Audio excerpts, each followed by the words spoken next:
Ryan Clark said this right here on Get Up. If Kyler Murray right now was the quarterback of the Baltimore Ravens, we'd have much more confidence in them to win the Super Bowl. Period. We would. It wouldn't be a discussion. If you were starting your team, Kyler Murray would be your guy. That was fascinating. I want to give some context to why it came up. We had this blind resume. We put up numbers that basically showed that through 8 games this year, Kyler Murray's numbers are better than Lamar Jackson's were at the 8-game mark last year. The idea we were trying to get to was, does Kyler Murray have MVP kind of numbers? Then RC went there, and it kind of changed everything. So, Louis Riddick, when you hear Ryan Clark say that, what do you think?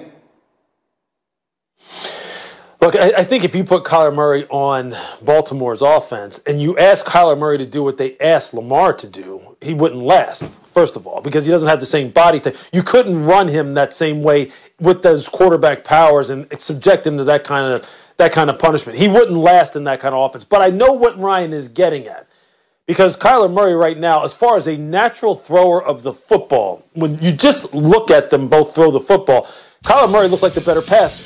He just does. And the offense is set up for him down there in Arizona to really exploit his skills perfectly. There's a reason why they moved on from a quarterback that they had just drafted in the first round the year before and then drafted Kyler Murray first overall, because Cliff thought he was the perfect match. So he's set up perfectly, and they got him some weapons now that kind of complement his skills perfectly. They spread the field all over the place and just let him go to work. They don't ask Lamar to do that in Baltimore. They play in a phone booth in Baltimore. He has no weapons on the perimeter in Baltimore.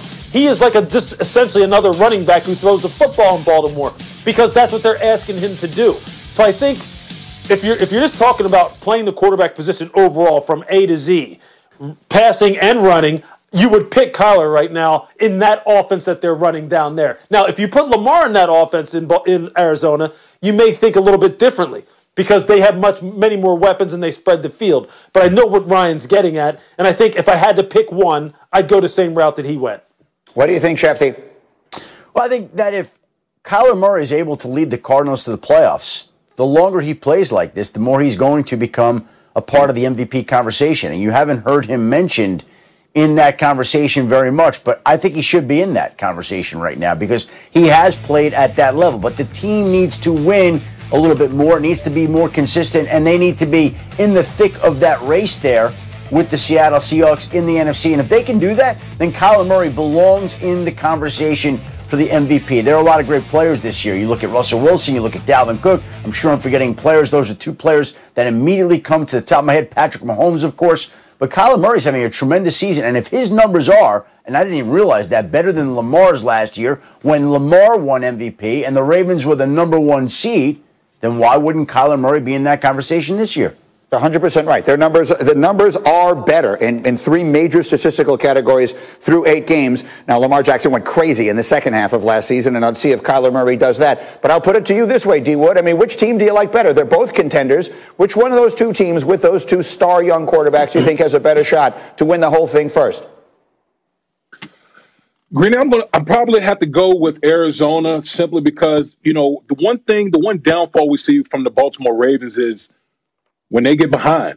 That's when they really struggle, because they're not built to play from behind, as opposed to Arizona and what you see from Kyler Murray in that offense. This is a passing league. And I think the reason that Kyler Murray went #1, I think because he's a guy that's more advanced, as you compare him to Lamar Jackson, he's more advanced as far as passing the football. They can come from behind with the Arizona Cardinals. So I would probably have to get a slight edge to Kyler Murray and the Arizona Cardinals. Now, he has been spectacular. There's no question. They both have interesting games this weekend. We'll do much more as we continue on all of this. Meanwhile, they know what we're doing, so a lot of that, sometimes, stuff won't go our way if they beat us to the punch.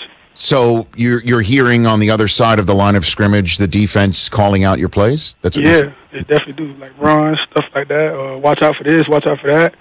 Sometimes that's what's going on.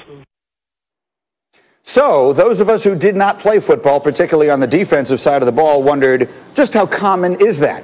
The good news is I have 2 guys who play defense to answer that question. Dominique, just how common is it that defensive players will be calling out the plays before the ball is snapped?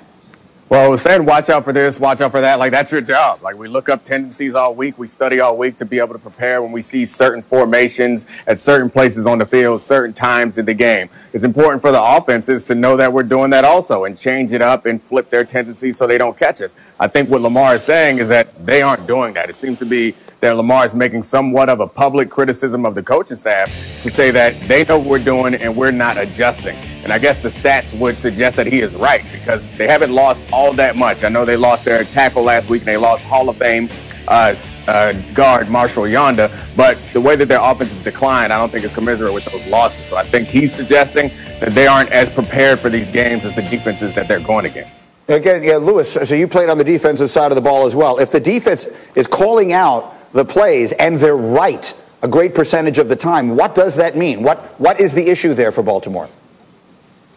Well, it just means, Greeny, that they have some tendencies. And, you know, when I went back and looked at some of my notes and some of my film study before they played the Chiefs on Monday night, you know, by personnel grouping, they definitely have some tendencies, and they have some people that are indicators for them up front as to where they're trying to run the football. Because, look, all teams try to run the football behind their best blockers, and they have some guys who are much better blockers, both on the offensive line and at tight end, than other guys. And so you can, from a defensive perspective, you're going to be keying on those certain individuals and saying, look, on these down and distances, we're going to make sure that we are ready to go right here at the point of attack. And there are some definite tendencies there. As far as the passing game is concerned, look, they're just limited in what they can do as far as attacking the entire width of the field. They try to attack you between the numbers. So when it comes to certain situations, if I'm a safety, I'm telling the corners, hey, look, a lot of times you're going to be on your own because we're trying to pack this middle of the field here and make sure that we take care of a guy like Mark Andrews in particular. So there's no question teams have kind of dialed into what they're trying to do, and they're going to have to change it up and be more diverse. Otherwise, it's going to be more of the same. So, D. Wood, now you're on the offensive side, and you hear the guys across the ball, and they're calling out your plays, and they're right. What does that mean, and what do they need to do to get that right in Baltimore? Well, Greeny, listen, the whole advantage of the offense is we know where we're going faster than the defensive guys. So if you take away the advantage of we know where we're going, now it's at best an even matchup, which takes away from the Ravens' rushing attack. You know, I've always said when Lamar Jackson became the starter and the Baltimore Ravens went all in on Lamar Jackson, it was like playing a service academy. And Lewis and Dominique know what I'm talking about. You go playing traditional offenses week to week, and then all of a sudden you run against the Baltimore Ravens. And it's just like, whoa.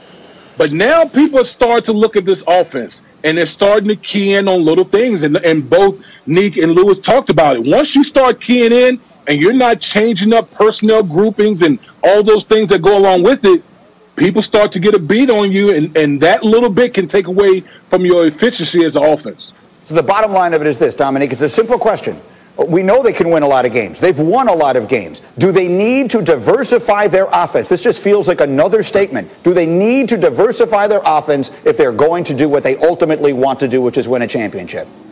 Yeah, I think they absolutely do need to diversify their offense, and I think the ways to do that is to give Lamar a little bit more flexibility at the line of scrimmage, because if you come out there and you're planning to run the ball, but you see that the box is loaded, having some other option for Lamar to go to in a passing situation would help them a lot.